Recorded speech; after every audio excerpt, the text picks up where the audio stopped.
तीन बहनों की लालची भाभी। करिश्मा, रेशमा और मनीषा तीन बहनें हैं। उनका एक भाई भी है, मयंक। मयंक अपनी बहनों को बहुत प्यार करता है, लेकिन मयंक की पत्नी सविता इस मामले में मयंक से बिल्कुल ही अलग है।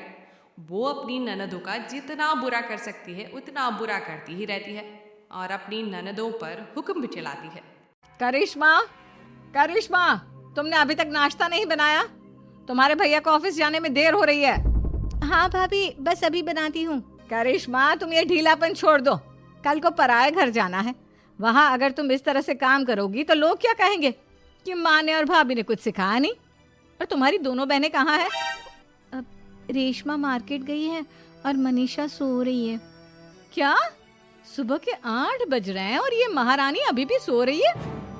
ये कहते हुए सविता अपनी सास दुर्गा देवी के पास जाती है। माँ जी, देख रही हो अपनी बेटियों के तौर तरीके? क्या हुआ बहू, सुबह सुबह क्या कर दिया मेरी बेटियों ने? अरे एक तो अभी अभी उठकर किचन में गई है, दूसरी सुबह सुबह बाहर चली गई और तीसरी अभी तक सो रही है।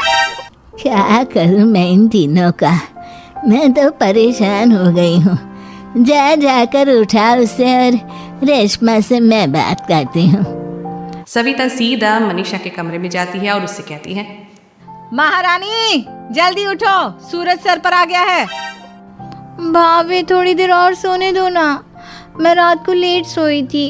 वो क्या है ना, यूनिट टेस्ट चल रहे हैं। शराफत से उठती है या नहीं, या फिर पानी की भरी बाल्टी डालूं तेरे ऊपर?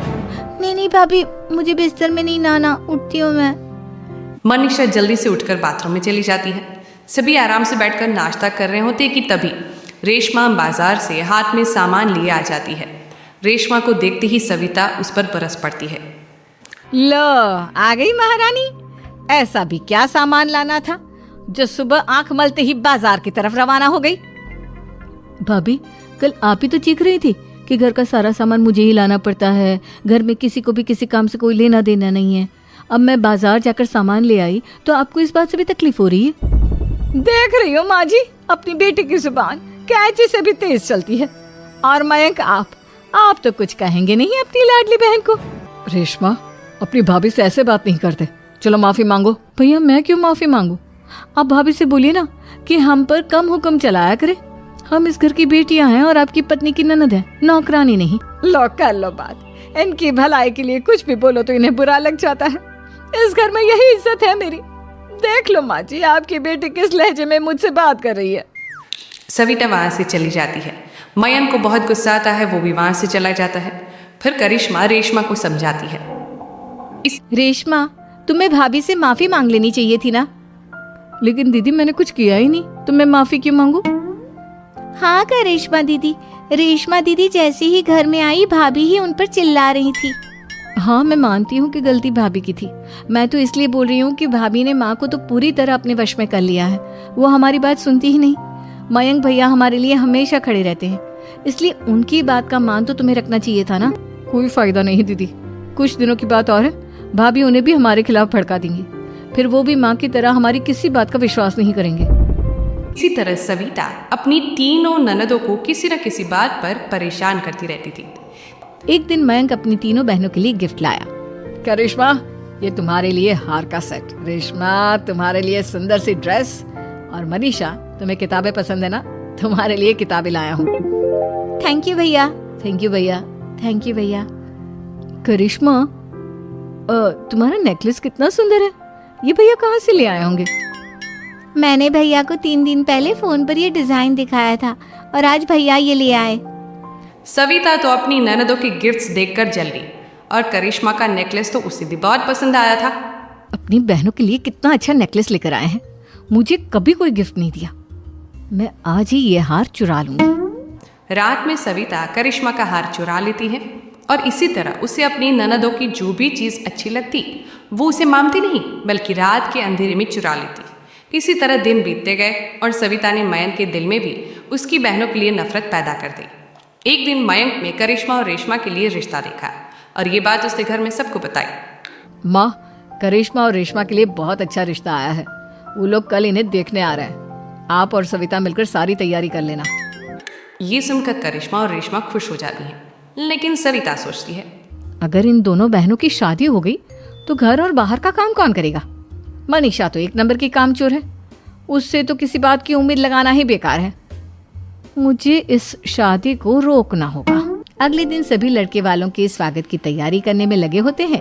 तभी मयंक अपनी बहनों से आकर कहता है, तैयार हो गई तुम दोनों? देखो दोनों लड़के बहुत अच्छे हैं, मैं कोई कसर नहीं छोड़ना चाहता, इसलिए तुम उनके सामने अच्छे से बिहेव करना और अपनी भाभी से लड़ने मत लग जाना। करिश्मा, तुम वो नेकलेस पहन लो ना जो मैं तुम्हारे लिए लाया था।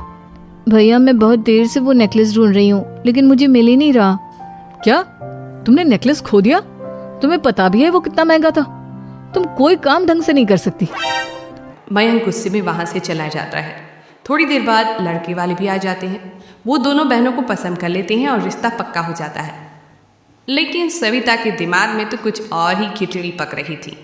वो पंडित जी के पास करिश्मा की कुंडली लेकर जाती है और उन्हें पैसे देकर करिश्मा की कुंडली बदलवा देती है। जब लड़के वालों के पास करिश्मा की कुंडली जाती है तो वो दुर्गा को फोन करते हैं। बहन जी, हमने करिश्मा की कुंडली अपने पंडित जी को दिखाई थी। आपकी बेटी की कुंडली नहीं बल्कि दोषों का पिटारा है। देखिए, मैं और मेरे पति इन सब बातों में बहुत विश्वास करते हैं, इसलिए हम आपकी बेटी से अपने बेटे की शादी नहीं करा सकते। इस तरह करिश्मा का रिश्ता टूट जाता है और सभी घर वालों को बहुत दुख होता है। अब कविता सोचती है, चलो करिश्मा का तो रिश्ता टूट गया, अब रेशमा का भी रिश्ता तोड़ना है। क्या करूं? अब सविता आवाज बदलकर किसी अननोन नंबर से रेशमा के होने वाले ससुराल में फोन करती है। हेलो, मैं कौन हूँ कौन नहीं ये आपके लिए जानना जरूरी नहीं, बस इतना सुन लो कि रेशमा का 2 साल से किसी के साथ अफेयर चल रहा है। बस रेशमा का रिश्ता तोड़वाने के लिए सविता का इतना कहना काफी था। अब रेशमा का भी रिश्ता टूट गया। मयंक और दुर्गा देवी ने रेशमा को खूब खरी खोटी सुनाई और उससे बार बार उस लड़के के बारे में पूछने लगे। आप दोनों मुझे क्यों परेशान कर रहे हो? अरे कोई लड़का होगा मेरी लाइफ में तो मैं बताऊंगी ना, जब कोई है ही नहीं तो कहाँ से लाऊं मैं कोई लड़का? तो तेरे होने वाले ससुराल वालों को फोन किसने किया था? माँ मैं नहीं जानती किसने फोन किया था, मैं सच कह रही हूँ। मैं तो पहले ही कह रही थी इसकी लगाम खींच कर रखो, लेकिन मेरी सुनता ही कौन है। आप चुप रहिए भाभी, ये सब आपका ही किया धरा है।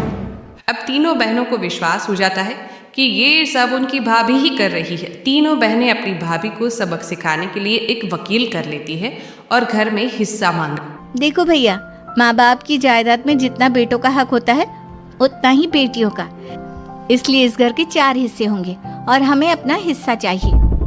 मैंने तुम्हारे लिए क्या क्या नहीं किया और तुम इस घर में हिस्सा मांग रही हो? भैया, आप और माँ हम बहनों की कोई बात नहीं सुनते हो और भाभी हमारी शादी नहीं होने देगी क्योंकि उन्हें लगता है कि आप हमारी शादी में ज्यादा पैसा लगाओगे और उन्हें हम जैसी फ्री की नौकरानी कहाँ मिलेगी। तो हम भाभी के साथ तो रह नहीं सकते, हम बहनों को अपना हिस्सा चाहिए। अरे तुम्हें शर्म आनी चाहिए अपने भाभी पर ऐसा इल्जाम लगाते हुए। वो तुम्हारे बारे में कितना सोचती है। हाँ माँ, भाभी हमारे बारे में बहुत सोचती है, दिन रात बस यही सोचती रहती है कि किस तरह से अपनी तीनों ननदों को परेशान करूं और कभी मुझे पढ़ने भी नहीं देती।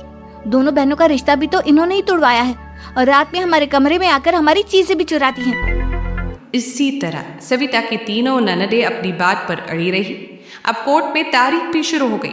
जब सविता को लगा कि उसकी तीनों ननद इतनी आसानी से नहीं मानने वाली, तो उसने अपने पति और सास को सारी सच्चाई बता दी और अपनी तीनों ननद से माफी मांगी।